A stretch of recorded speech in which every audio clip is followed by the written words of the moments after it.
So, isang mapagpalang umaga sa ating lahat. So, first, I really want to thank God for this opportunity na makapag-share sa inyo about my life. And nandito ako to testify and share His goodness. So, before ako mag-start, allow me to introduce myself. I'm Ronaldine Abines from Makakay Mabong. So, yan. So, bata pa lang ako, madilim na naging takbo ng buhay ko. Durog at malayo sa Kanya. Minsan, hindi nga siya sa akin ipinakilala. Pinagpasapasahan, nakala mo alagang hayop lamang. Mahabang kwento, masalimuot, sobrang kirot. Nagkahuwang na walang direksyon sa buhay.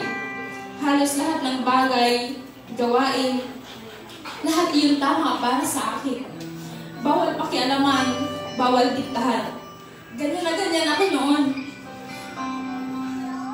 May hiya na nga siguro ng bato sa akin sa sobrang katigasan ko. Hindi lang ng ulo ko, pati ng puso ko. Galit sa mundo, galit sa Kanya. Halos madalas, konting kirot, lahat sisi sa Kanya. Dumating na din sa puntong halos tapusin ko na ang aking buhay dahil sa problema, depresyon, na akala ko walang solusyon. Once, twice, thrice.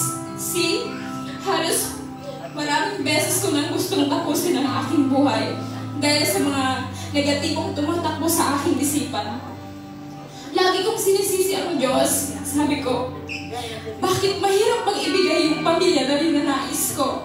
Yun lang naman ang kailangan ko. Pero marami talagang mga unexpected na nangyayari sa buhay natin. Hanggang parang isang araw, nagulat na lang ako na may pamilya na ako. Natupad yung ninanais ko, pero that time, hindi ko pa na-realize or maisip lang lamang na dahil yun sa Kanya. Like, mas nag-focus ako dun sa kagustuhan ko. Hanggang sa nagkaka-misunderstanding pa rin yung pamilya ko, sisi naman lahat sa Kanya. Lagi ko siyang naaalala kapag may mga masalimuot na nangyayari sa buhay ko. Lagi siya ang takbuhan ko, hindi para sambahin siya, kundi para sisihin. At lahat ng galit at sama ng loob, lahat yung binubuhos ko sa Kanya. Hanggang age, around 16 or 17, wala pa din. Gala doon, gala dito. Layas doon, layas dito. Ganun lang ang aking buhay. Paulit-ulit lang, walang improvement. At the age of 18, buo pa rin naman ang pamilya ko. Ngunit nalaman ko din na may mga kapatid pala ako sa labas. Akala ko ako lang ang panganay. Kinahuliyaan ko ang mga kapatid ko na yun. Kahit nasa Bisaya sila.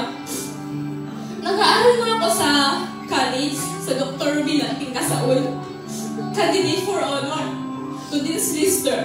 Matataas man ako, pero napapadalas na wala ako sa sarili. Na tila laging lumilipad ang aking isipan. Hanggang sa may isang tao, kaklase ko, ito yung tanging ginamit ng Diyos na maging instrumento para makilala ko siya. Ito ay nagngangalang Devani. Matatawag ko siya na best friend ko kasi hindi ko lang siya nakakasama sa kasiyahan, kundi pati na rin sa kalungkutan at sa kailaliman ng buhay ko. Sa mga araw na lugmok, sa Kanya lang ako nagsasabi ng mga nararamdaman ko. Sobrang laki ng tiwala ko sa Kanya. Sabi niya, parang may kulang sa'yo. Lagi siyang may advice sa akin hanggang sa pinangunakan ko yung invitation niya sa Malinaw Court na kung saan may event doon at ang tema, Bagong Kabataan. So madaming mga teenager doon na nakita ko, so sobrang na-amaze ako. So pag uwi ko, halos maiyak ako. Kasi nung time na yun, first time niya akong binigyan ng Bible. So sobrang naiyak ako kasi ng time na yun na pag-uwi ko, yun yung the first time ko na makita yung laman ng Bible. So imagine, 18 years old na ako, pero yun lang yung first time na nakakita at nabuksan ko yung Bible. That time, iniyak ko lahat kay Lord. Yun yung gabi na nabago yung routine ng buhay ko. Di ba, pag 10 p.m., relax time na. Tapos that time, naging worship song na. So, naging maganda yung tulog ko nun. Tapos kinaumagahan, halala ko, nag-scroll ako sa TikTok. Nakita ko yung song pattern devotion. And then naalala ko yung binigay niya sa akin. Kaya ayun, sinubukan ko mag-devotion. Sobrang gaan, sobrang sarap sa pakiramdam. Ngunit may mga panahon talaga na sinusubok tayo. May mga panahon na alam natin ito ay isang test lamang. Pero nagdadala tayo ng temptation. Natigil yung ganung ginagawa ko, yung pag-devotion ko, dahil sa sunod-sunod na namatay sa pamilya ko. So, dalawang mahal namin sa buhay, ang tinapos ang kanyang buhay. Hindi pa sila nalilibing, namatay din yung lolo ko sa Bisaya. Hanggang sa gusto, or bago namatay yung lolo ko, may isa siyang bilin na kung saan gusto niya akong makita, or kahit wala na siya, gusto niya umuwi ako. Hanggang sa makakauwi yung papa ko, pero hindi ako makakasama dahil sa pinansyal na problema. Pero sige, okay lang. Lahat yun, pinag-pray ko kay Lord na sana maintindihan niya ako or maintindihan ng lolo ko kung bakit hindi ako makakauwi. So, galing akong school, problemado ako kasi pagod na pagod ako. Drain na drain ako. Hanggang sa pag-uwi ko sa bahay, may isang magandang balita at sabi ng mama ko, makakauwi ka. So in God's grace, nalaman ko na may naman pala yung ATM namin na sapat para makauwi kami ng papa ko. So natuloy kami ng papa ko from Bicol to Taguig, Taguig to Bisaya. Sa pagdating ko doon, sobrang gaan ang pakiramdam ko. Lalo na yung ma-welcome ka sa isang pamilya. Kasi sa mother side, halos wala akong kilala dahil napaka-toxic nila. So sabi ng tita ko, alam mo ba yung babae doon sa Taguig? Sabi ko, opo. Doon ko nalaman na kapatid ko pala yun. So naguguluhan ako sa mga nangyayari kasi ang alam ko, ang kapatid ko ay nasa Bisaya at isa lang. Tapos sinabi ng tita ko, alam mo ba yung babaeng katabi mo? Kapatid mo din yan.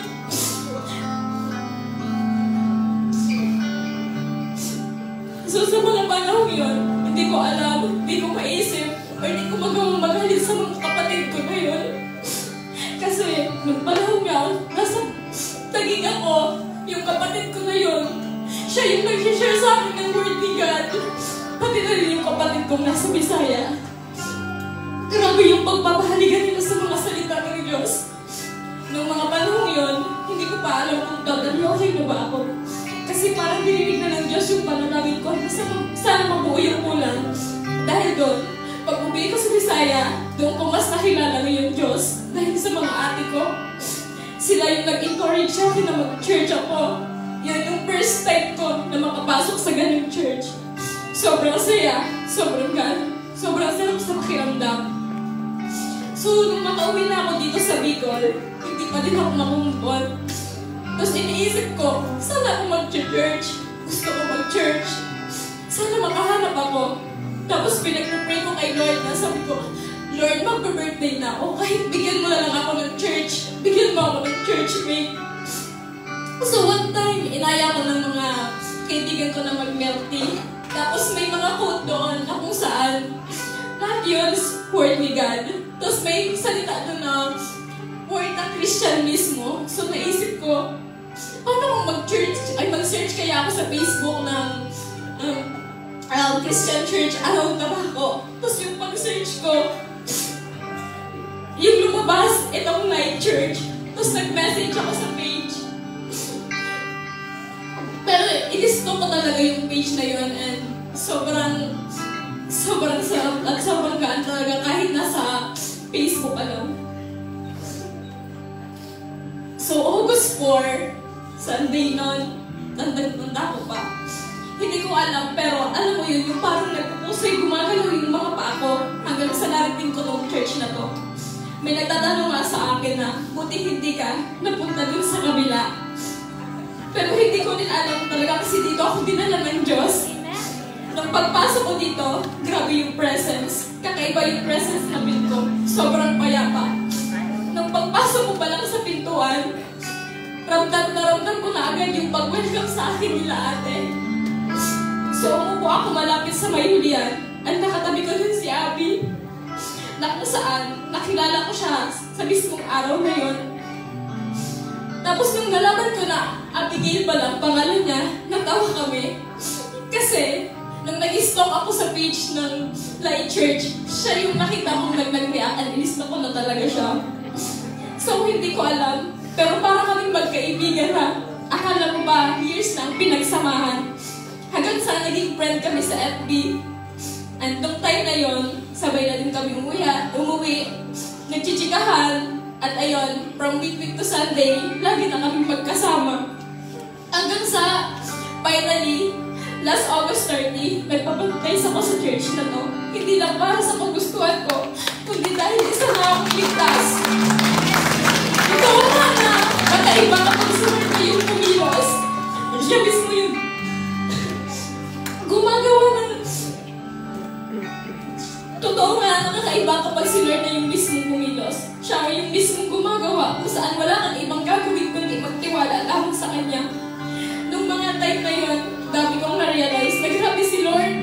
Alam mo yun, kahit anong sisi mo sa Kanya, kahit anong iba mo sa Kanya, masasakit man na mga salita, hindi mo man siya makita ng harap-harapan. Pero alam mo yun, yung mga blessings and grace niya, never niya tayo tinipid. Never niya tayo pinagkaitan. Wala siyang pili kahit magkasala lang tayo ng paulit-ulit. Pinaintindi niya sa akin lahat. Lahat-lahat.